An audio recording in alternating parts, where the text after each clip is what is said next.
Turn with me to Ephesians chapter 5. इफिसियों की पत्री 5वां अध्याय। This is the only place in the New Testament where we have a command in verse 18, be filled with the Holy Spirit. और यहाँ पर नए नियम में एक ही जगह है जहां पर हमें यह आज्ञा दी गई है 18 अध्याय के अंदर कि हम पवित्र आत्मा से परिपूर्ण हो जाए। And then immediately after that, what do we read? और उसी के बाद तुरंत हम आगे के वचनों में इस प्रकार पढ़ते After हैं, we are filled with the Spirit, what do we do?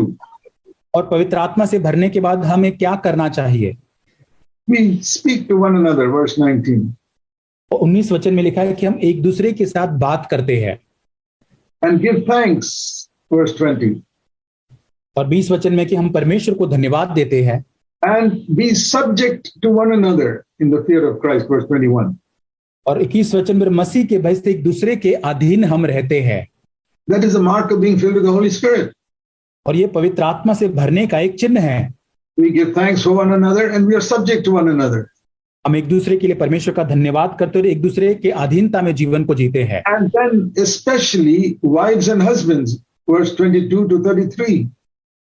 और 22 से 33 वचन तक खासकर पति और पत्नी के संबंध में लिखा गया है। So the first result of being filled with the Holy Spirit is in the home. और पवित्र आत्मा से परिपूर्ण होने का परिणाम सबसे पहले परिवार में देखा जाता है। Many people say we must speak in tongues. बहुत लोग कहते हैं कि हमें अन्य भाषा में बोलना है। Well, if you read the Acts of the Apostles, it says they spoke in tongues and glorified God. और प्रेरितों के काम में यदि हम पढ़ते हैं तो जब वे अन्य भाषा में बोले और उन्होंने परमेश्वर की उन्होंने स्तुति की। But today many people who speak in tongues on Sunday morning go and shout at their wives on Sunday afternoon. और जो बहुत सारे लोग आज मसीह के लिए रविवार को वो अन्य भाषा में बोलेंगे और घर जाकर अपने पत्नी के ऊपर वो चिल्लाएंगे। That is a fake tongues. That's not real tongues. और ये एक नकली भाषा है, ये कोई असली अन्य भाषा नहीं है। 95% of the tongues you hear is all deception. 95% जो हम अन्य भाषा को सुनते हैं वो एक धोखा है या नकली बात है। The purpose of the gift of tongues is to say God wants to control your tongue. और अन्य भाषा का सबसे पहला उद्देश्य जो है परमेश्वर आपकी जीभ को नियंत्रण में करना चाहता है। That means you won't tell a lie. इसका मतलब कि आप झूठ नहीं बोलेंगे। You will not accuse people. आप लोगों को दोष नहीं लगाएंगे। You will not get angry with people. लोगों के साथ आप क्रोधित नहीं होंगे। That's the control of the tongue. और यही जीभ के ऊपर नियंत्रण करना है। But the people who speak in tongues don't believe that. और जो अन्य भाषा में लोग बोलते हैं वे इस बात पर विश्वास नहीं करते। That is why I say all most of the tongues you hear is all fake. और इसलिए मैं कहता हूं कि जो सारी बातें अन्य भाषा आप सुनते हैं वो सारी बातें नकली है अधिकतर। Maybe some people receive a genuine gift, but they don't allow the Holy Spirit to control their tongue. और हो सकता है कि कई लोगों ने वास्तविक पवित्र आत्मा अन्य भाषा का दान पाया होगा लेकिन पवित्र आत्मा को अनुमति नहीं देते कि उसकी जीभ पर नियंत्रण करे। One of the most important requirements in married life is to control your tongue. और विवाहित जीवन में सबसे बड़ी आवश्यकता जो है वो ये है कि आपकी जीभ के ऊपर नियंत्रण पाना। Ask God not for the gift of unknown tongues, but the ability to control your mother tongue. और परमेश्वर से आप मांगे, ये न मांगे कि अन्य भाषा में बोलने का वरदान, लेकिन आपकी जो मातृभाषा है उसमें आपकी जीभ को नियंत्रित करने का परमेश्वर से आप वरदान मांगे। That is why God fills us with the Holy Spirit. और इसीलिए परमेश्वर पवित्र आत्मा से हमें भरता है। Because as soon as Adam sinned, he used his tongue to blame his wife. और जैसे ही वहां पर आदम ने दोष लगाया वहां पर वो अपनी पत्नी को दोष लगाता है। And that is the tongue which God wants to control when he fills us with the Holy Spirit. और उसी जीभ को पवित्र आत्मा हमें भरकर नियंत्रण में लाना चाहता है। Where we don't blame one another, but we help one another. और शायद हमें वहां पर दोष नहीं लगाना है लेकिन हमें मदद करना है। But the next thing the Bible says in Ephesians 6 is children and parents. और इफिसियों 6 अध्याय के अंदर माता पिता और बच्चों के संबंध में लिखा गया है। That is also an important part of family life. और ये भी एक मुख्य बात है परिवार के जीवन का। In the Old Testament, how you brought up your children was not important. पुरानी वाचा में अपने बच्चों को आप कैसे बड़ा करते हैं वो इतना मुख्य भाग नहीं था। You could have wayward, useless children and still be a prophet like Moses or Samuel. और पूरी तरह से आपके एक दुष्ट भटके हुए बच्चे हो सकते हैं, लेकिन फिर भी आप शमूएल के समान एक नबी हो सकते हैं। But in the New Testament, it says in 1 Timothy 3, you cannot be an elder if your children are not being brought up properly. और नए नियम के अंदर पहला तीमुथियुस उसका 3 अध्याय में, यदि आपके बच्चों को आपने सही में परवरिश करके बड़ा नहीं किया है तो आप अगुवे नहीं हो सकते हैं नए नियम में। And yet today there are so many pastors whose children are wayward. और आज बहुत सारे ऐसे पास्टर्स हैं जिनके बच्चे भटके हुए हैं। They should resign from pastorship and go and do some other job. और वहां पर वो पास्टर के पद से उनको छोड़ देना चाहिए और कुछ काम करना चाहिए। That's what 1 Timothy 3 teaches. और यही पहला तीमुथियुस 3 अध्याय हमको सिखाता है। He says, how can you bring up a church of 50, 60 people if you can't bring up 2, 3 children in your own home? और यदि आप अपने घर के अंदर 2-3 बच्चों को सही से बड़ा नहीं कर सकते तो कैसे कलीसिया के 15, 17 या 20 सदस्यों को आप कैसे उनको बढ़ा पाएंगे? We are filled with the Holy Spirit also to bring up our children properly. और हमें पवित्र आत्मा से इसलिए भी परिपूर्ण होना है ताकि हम अपने बच्चों को सही रीति से उनको बड़ा कर सके। God wants godly families to manifest the glory of Christ. और परमेश्वर को एक ईश्वरीय परिवारों की जरूरत है ताकि वो अपनी महिमा को प्रदर्शित कर सके। So, husband-wife relationship is very important. इसलिए पति पत्नी का संबंध बहुत ही मुख्य बात है, महत्वपूर्ण And है। next, very important is how you bring up your children. और दूसरा ही उसके बाद मुख्य बात, कैसे आप अपने बच्चों को बड़ा करते हैं। Now I'll show you just one verse, Proverbs chapter 22. नीति वचन 22 अध्याय में बताना चाहता हूं एक वचन। There is a condition and a promise here. और यहां पर एक शर्त है और एक प्रतिज्ञा भी उसके साथ है। A command that God gives us and a promise that He gives us. और एक परमेश्वर जो आज्ञा देता है उसके साथ साथ जो उसने प्रतिज्ञा उसके साथ दी है। If you obey this command, He'll fulfill the promise. और यदि हम उसकी आज्ञा को पालन करेंगे तो उसकी वो प्रतिज्ञा हमारे जीवन में पूरी होगी। Of course, we need the power of the Holy Spirit to obey the command. और खास जरूर हमें पवित्र आत्मा की सामर्थ की जरूरत है उस आज्ञा का पालन करने के लिए। Proverbs 22:6. नीति वचन 22 उसका 6 वचन। Here is the command. और यहाँ वो आज्ञा है, Train up a child in the way he should go.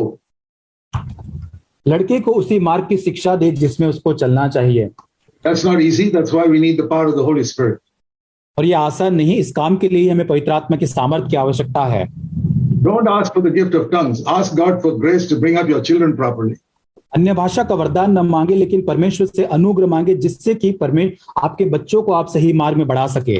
Bringing up your children properly is 1,000,000 times more important than speaking in tongues. और अन्य भाषा में बोलने से ज्यादा लाखों गुना अपने बच्चों को परमेश्वर के भय में बड़ा करना अच्छी बात But the है। devil always makes people taken up with the unimportant things. लेकिन शैतान हमेशा लोगों को जो मुख्य बात नहीं उसकी ओर खींचता है। This is most important. लेकिन ये सबसे मुख्य बात है। Train up your children in the godly way they should go. और लड़के को उसी मार्ग की शिक्षा दे जो ईश्वरीय मार्ग की जिसमें उसको चलना चाहिए। And here is God's promise. और यहाँ पर परमेश्वर का प्रतिज्ञा है, If you do that, यदि आप ऐसा करते हैं, when he is old, he will not depart from it. जब वो बुढ़ापे में भी उससे न हटेगा। What a promise it is. और कैसी कितनी बढ़िया प्रतिज्ञा है That your children will grow up with the Lord. और परमेश्वर को जानते हुए आपके बच्चे बड़े होंगे। But you got to fulfill the condition. लेकिन आपको शर्त को करना है। And when should you start teaching your children?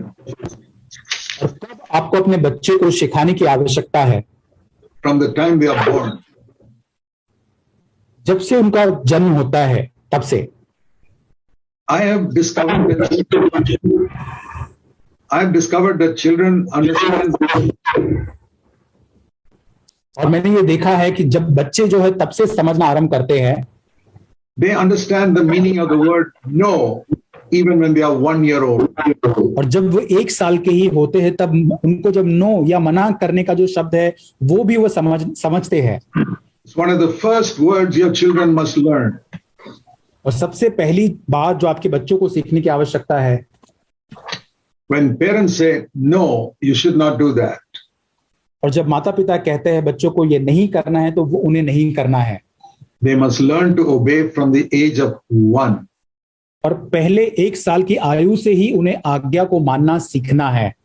And if you are a parent like that, और यदि आप ऐसे माता पिता है तो your children will learn to follow the Lord.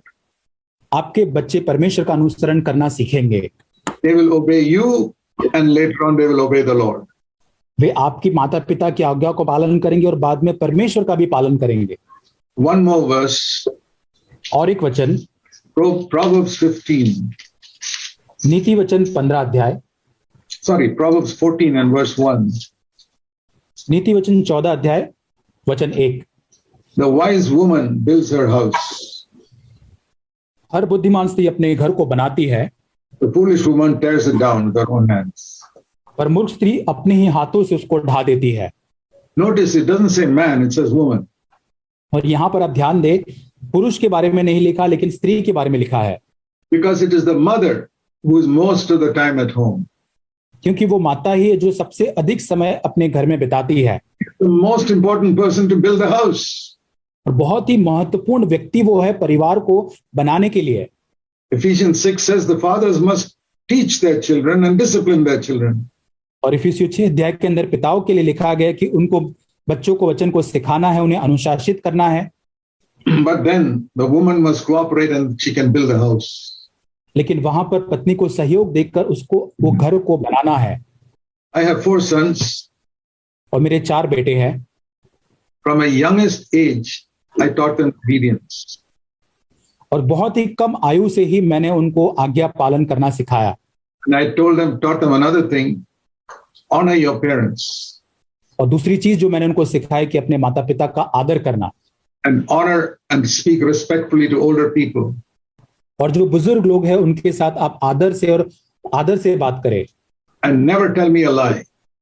और कभी भी मुझसे झूठ ना बोले। Those are the main things I taught. और यही मुख्य बात थी जो मैंने अपने बच्चों को सिखाई। The word of God regularly. और वो वचन को मैं उनको निरंतर सिखाता। God's grace is upon them. All 4 of them are following the Lord today. और परमेश्वर का अनुग्रह उन पर था और आज सारे 4 बेटे ही मेरे परमेश्वर का अनुसरण करते हैं। But it is my wife who built the house, like it says in Proverbs 14. और जैसे नीति वचन 14 में लिखा है, लेकिन मेरी पत्नी ने उस घर को बनाया।